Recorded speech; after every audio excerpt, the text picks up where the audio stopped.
Pemirsa seri pemahaman Skriptura yang saya kasihi dalam Kristus Yesus, kita akan membahas seri SPS kelima yang mengambil tema Kitab Rut.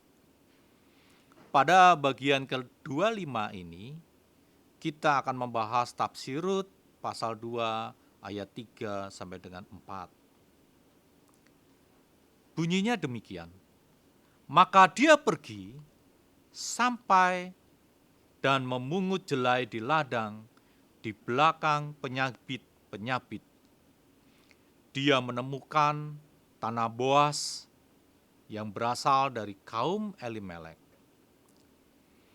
Rut melaksanakan perintah dari Naomi, "Pergilah, anakku," dengan pergi ke peladangan untuk memunguti jelai. Bukanlah sebuah kebetulan Rut tiba di ladang Boas. Tuhanlah yang berperan serta. Rut dengan inisiatifnya yang telah dia tunjukkan semula untuk berusaha menemukan ladang milik calon yang dapat menjadi suaminya kelak dalam pernikahan Levirat. Jadi kata ini lebih tepat diterjemahkan, dia menemukan tanah peladangan milik Boas. Kata lihatlah, Boas datang dari Betlehem. Bagian ini diawali dengan dan lihatlah. Kalimat pembuka ini untuk menarik perhatian dari pembaca akan masuknya Boas ke dalam panggung cerita. Dalam dunia bercerita pada perjanjian lama, kalimat ini sering dipakai untuk menandai ketika figur baru masuk dalam panggung cerita. Misalnya, masuknya Ribka pada panggung cerita pada Kejadian pasal 24 ayat 15. Kemudian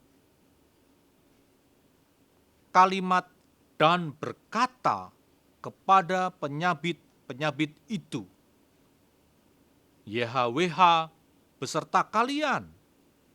Mereka menjawab kepadanya, YHWH memberkati engkau.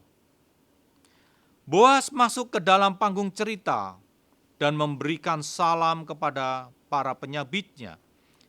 YHWH beserta kalian.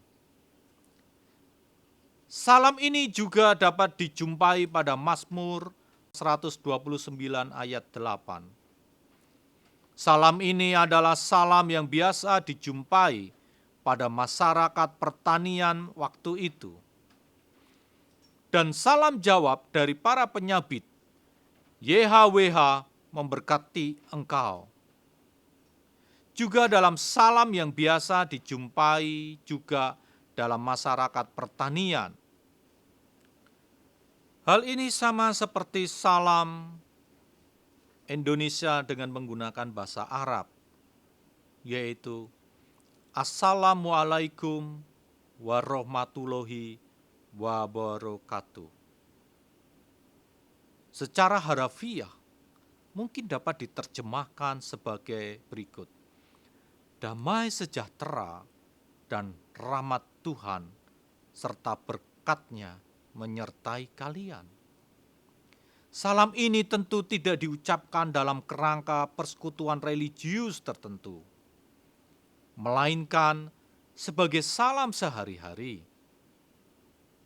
Salam antara Boas dan para pelayannya juga bukanlah salam dalam kerangka persekutuan religius tertentu, melainkan salam sehari-hari ketika satu orang berjumpa dengan satu orang yang lain. Bukanlah kebetulan Rut sampai di ladang Boas. Dialah yang memilih dan menemukannya. Tuhan Yesus adalah tempat kita bermohon. Karena kepadanya lah akan datang pertolongan, jangan datang kepada yang lain. Amin. Soli Deo Gloria.